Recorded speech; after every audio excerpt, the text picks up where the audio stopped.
जब वो आपके सामने कुर्बानी होगी उसकी, तो आप जो है मोह से आपको जो दुख पहुंचेगा, कहीं ना कहीं इन फ्यूचर आपके घर में खुदा ना खास्ता या आपके रिश्तेदारी में कोई अगर मृत्यु को प्राप्त होता है, तो उस वक्त आप जो है अगर ऐसे बहुत सारी कुर्बानियां किए रहेंगे, तो कहीं ना कहीं आपके अंदर एक मानसिक मैच्योरिटी आ जाएगी, जिससे उस दुख का आप सामना कर पाएंगे।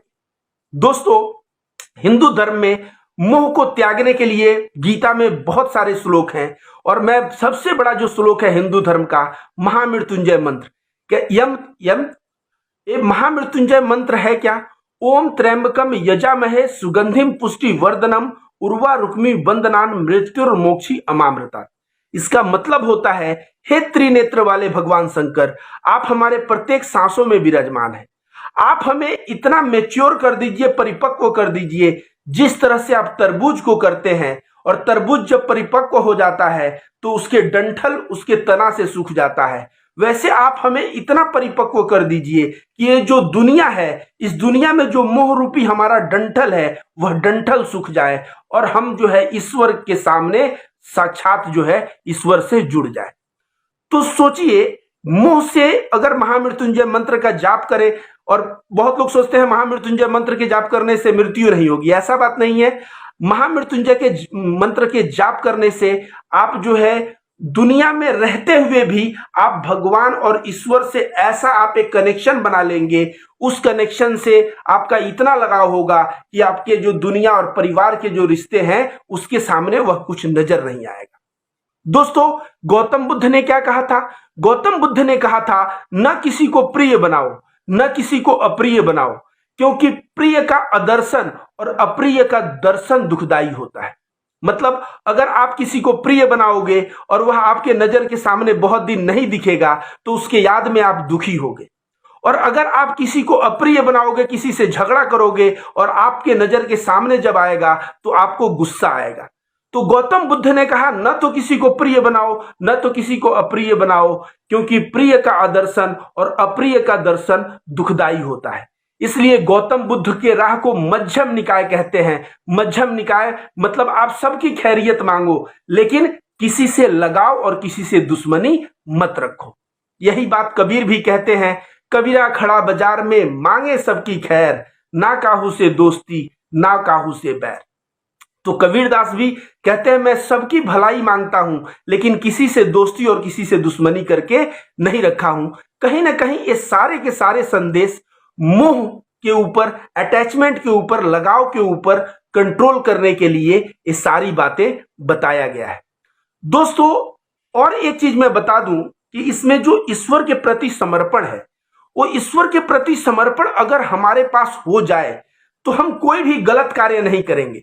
क्यों? क्योंकि उसे हिंदू धर्म में हम लोग कहते हैं साक्षी भाव। हम घूस लेंगे तो होगा कि भाई ईश्वर हमें देख रहा है, अगर हम बेईमानी करेंगे होगा ईश्वर हमें देख रहा है।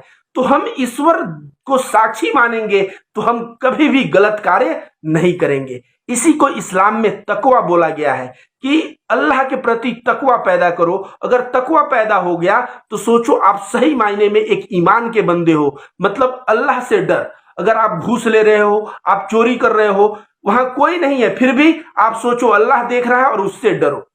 तो संदेश में बताइए कोई अंतर है? आज जो है हम लोग हिंदू धर्म और मुसलमान आपस में भिड़े हैं, आपस में लड़े हैं। हम लोग एक दूसरे के त्योहार का मतलब नहीं समझते हैं, और बहुत सारे लोग जो है बकरा ईद में मजाक उड़ाने लगते हैं।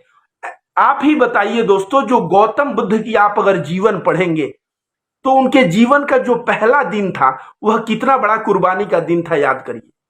जब वो सन्यास के लिए जब जा रहे थे तो उनका बच्चा जो सिद्धार्थ था ना, चंद दिनों का था, कुछ दिन पहले पैदा हुआ था, और उनकी बीवी उनके बच्चे को लेके ऐसे पलंग पे लेटी हुई थी। वह खिड़की से अपने पत्नी और बच्चे को देखते हैं और देख के जंगल की तरफ वो निकल पड़ते हैं। सोचिए, जब अपने बीवी और बच्चे को उन्होंने त्यागा, ये जो कुर्बानी दी, जब वो चल रहे होंगे रास्ते में, क्या उनके मन में, उनके दिल में दुख नहीं हो रहा होगा कि मैं अपने बीवी और बच्चे को छोड़ के जा रहा हूं? लेकिन ऐसे कुर्बानी करके, ऐसे त्याग को करके ही आदमी जो है बुद्धत्व को, आदमी जो है मोक्ष को प्राप्त होता है, और आदमी जो है तकवा या ईश्वर के साक्षी भाव को प्राप्त होता है। तो बकरीद भी इसी तरह का एक त्योहार है। ऐसे त्योहार को हमें मजाक नहीं उड़ाना चाहिए, बल्कि ऐसे त्योहार से हम सभी लोगों को सीख लेनी चाहिए। और जो मुसलमान भी सोचते हैं बकरा ईद में हम बकरे को जो है उसको कुर्बानी करेंगे और उसके मांस खाएंगे, आज से उनके मुंह में पानी आ रहा है, तो ऐसा गलत है। आप जो है वो जो है आप उस दिन बकरे का मांस का सेवन करेंगे या जो टेस्ट का सेवन करेंगे उसके बारे में तो आपको सोचना ही नहीं है। आपको ये सोचना है कि आपका अल्लाह के प्रति समर्पण कितना है कि आप जो है उसे जो है कुर्बान कर रहे हैं। और कहा जाता है इस मांस को 3 भागों में बांटने को। सबसे पहले गरीबों के लिए निकालो, जो लोग गरीब हैं उनके लिए निकालो। दूसरा जो है कहा गया अपने रिश्तेदारों के लिए निकालो, और तीसरा अपने घर के लिए।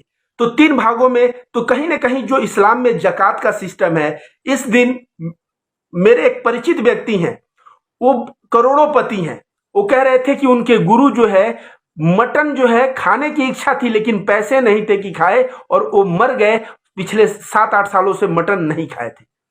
तो ये जो डोनेशन का सिस्टम है, जो दान देने का, इससे जो है गरीब लोगों के अंदर भी इन्फीरियरिटी कॉम्प्लेक्स नहीं आएगा कि मैं घटिया हूं और मैं गरीब हूं। गरीबों को भी दान मिलेगा, उनको भी अच्छा खाना मिलेगा।